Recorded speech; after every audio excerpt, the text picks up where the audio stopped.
Tu promènes ton chien. C'est calme, il renifle un buisson. Soudain, au loin, un autre chien aboie. 2 secondes plus tard, ton chien aboie à son tour, comme s'il était branché sur la même fréquence. Tu te demandes, est-ce de l'imitation, de la politesse canine, ou juste du bruit pour rien? Si tu as déjà eu cette impression que ton chien se transforme en répéteur vocal dès qu'un congénère aboie à 200 mètres, tu n'es pas seul. C'est un comportement tellement fréquent qu'on finit par le banaliser. Pourtant, derrière cette apparente banalité se cache un mécanisme cognitif fascinant, mal compris par la plupart des propriétaires. Dans cette vidéo, tu vas découvrir pourquoi ton chien ne peut pas s'empêcher d'aboyer en écho, ce que cela révèle sur son état mental et surtout les 3 techniques concrètes pour l'aider à ne plus réagir systématiquement. Pas de théorie vague, des gestes précis, des mots exacts, une méthode testée.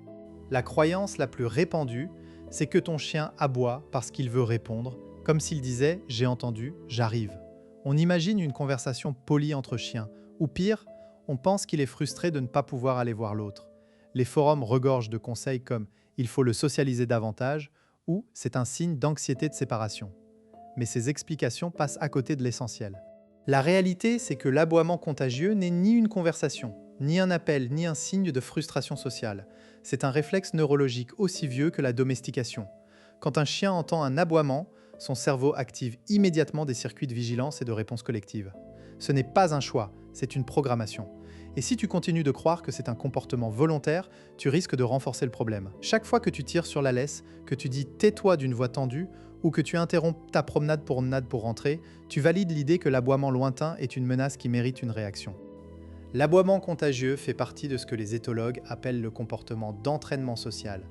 C'est un mécanisme hérité des ancêtres sauvages des chiens, qui vivent en meute et synchronisent leurs alertes. Un chien qui aboie signale une perturbation, et les autres aboient pour amplifier l'alerte et dissuader l'intrus. C'est efficace dans la nature, mais catastrophique dans un lotissement.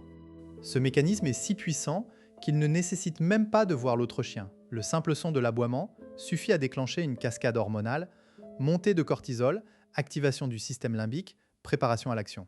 Pour ton chien, aboyer en retour n'est pas une option, c'est une réponse automatique. Alors, si ce n'est ni de l'imitation ni de la communication, comment briser ce cycle? La clé, c'est de comprendre que ton chien n'aboie pas parce qu'il veut répondre, mais parce qu'il ne peut pas faire autrement, et que c'est à toi de lui proposer une alternative plus crédible que son instinct. Prenons l'exemple de Marc, un commercial de 34 ans qui vit à Nantes avec sa chienne Cookie, un berger australien de 2 ans. Marc m'a contacté parce que Cookie aboyait dès qu'elle entendait un autre chien dans le quartier. Le matin, au réveil, elle guettait les bruits extérieurs. Dès qu'un aboiement retentissait à 3 rues de là, elle se précipitait à la fenêtre en aboyant. La situation s'aggravait pendant les promenades. Chaque fois que Marc croisait un chien au loin, même à 200 mètres, Cookie se figeait, les oreilles dressées, et aboyait de façon répétée. Marc essayait de la raisonner. « Cookie, non, arrête, c'est rien !» Il tirait sur la laisse, changeait de direction, mais rien n'y faisait. Il était frustré, et Cookie stressé. Un jour, Marc a décidé de tester une approche radicale. Au lieu de réagir à l'aboiement de Cookie, il a fait exactement le contraire. Quand elle aboyait, il restait immobile, le regard fixé droit devant lui, sans un mot. Puis, dès qu'elle se taisait une seconde, il tournait la tête vers elle, disait merci d'une voix calme et sortait une friandise de sa poche. Au début, Cookie continuait d'aboyer, mais Marc tenait bon. Après quelques séances, Cookie a commencé à marquer une pause entre 2 aboiements. Et à chaque pause, Marc renforçait ce silence avec un mot doux et une récompense. En une semaine, les séquences d'aboiement sont passées de 15 secondes à 3 secondes. Ce qui a changé, ce n'est pas que Cookie ait compris qu'il ne fallait pas aboyer. C'est que Marc a offert un comportement alternatif. Le silence rapportait quelque chose de bien plus intéressant que l'aboiement. Il a détourné le réflexe en le rendant moins payant. Pour décoder ce qui se passe vraiment quand ton chien aboie en écho, observe 3 signes. D'abord, l'orientation du corps. Ton chien se tourne-t-il vers la source du bruit avec les oreilles dressées? C'est un indicateur d'attention soutenu. Ensuite, le type d'aboiement. Est-ce un aboiement aigu et rapide, ou plutôt grave et soutenu? Un aboiement aigu et court indique une alerte, un aboiement grave et long, une menace. Enfin, la récupération. Après avoir aboyé, ton chien se calme-t-il en quelques secondes ou reste-t-il en hypervigilance? Si la récupération est rapide, c'est un bon signe.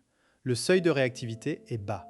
Si elle est longue, ton chien accumule du stress et risque de généraliser à d'autres sons. Les conséquences d'une mauvaise gestion sont triples. D'abord, tu renforces l'association entre l'aboiement lointain et une réaction de ta part. Ton chien apprend que l'aboiement externe est un événement important qui mérite une réponse et une récompense en attention. Ensuite, tu entretiens un état de stress chronique. Chaque aboiement contagieux est une micro-injection de cortisol. Multiplié par 10 par promenade, cela crée un chien tendu qui n'arrive jamais à se détendre. Enfin, tu fragilises ta relation. Ton chien ne te voit plus comme un leader capable de gérer les menaces, mais comme un compagnon qui s'agite avec lui. Voici la première technique, le protocole du déclencheur lointain. Dès que tu entends un chien aboyer à distance, avant même que ton chien ne réagisse, interviens. Prononce un mot-clé que tu n'utilises jamais ailleurs, par exemple attention.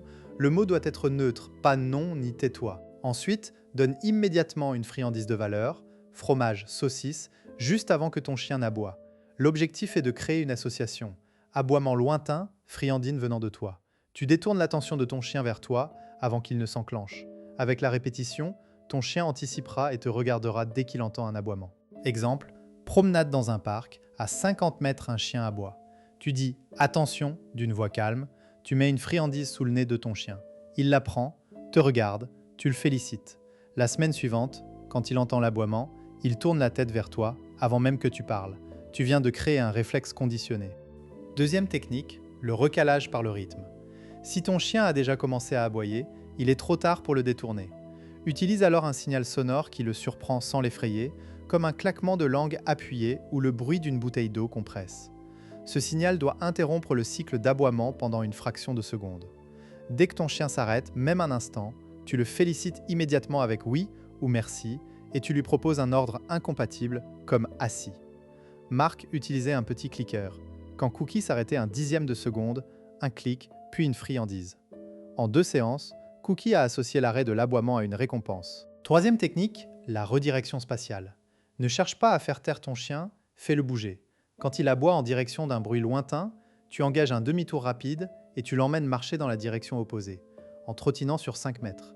Puis tu demandes un « assis », tu récompenses, et tu reprends la marche normale. Le mouvement physique interrompt l'état d'alerte. Le cerveau du chien passe de la vigilance au suivi. Tu remplaces immédiatement une posture de fixation par une action dirigée. Tu te dis peut-être que ces techniques demandent trop d'attention et que tu n'auras pas le temps. La vérité, c'est qu'une séance de 5 minutes par jour pendant une semaine suffit pour amorcer le changement. L'autre objection fréquente, si je donne une friandise quand il aboie, je récompense l'aboiement? Sauf que tu ne donnes pas la friandise pendant l'aboiement. Tu donnes pendant le silence qui suit l'interruption ou avant l'aboiement. La chronologie est cruciale. Enfin, certains pensent que c'est naturel et qu'il ne faut pas empêcher leur chien d'exprimer son instinct. Mais un comportement naturel peut devenir problématique quand il est chronique. Le but n'est pas d'empêcher ton chien d'aboyer du tout, c'est de lui offrir un choix. Et ce choix, il l'apprend par toi. Alors la prochaine fois que tu promènes ton chien et qu'un aboiement retentit au loin, ne te contente pas de soupirer. Voici ce que tu fais. Tu prépares des friandises à l'avance, tu choisis un mot-clé et tu passes à l'action. Ton chien n'est pas condamné à aboyer en écho, il attend que tu lui montres une autre voie.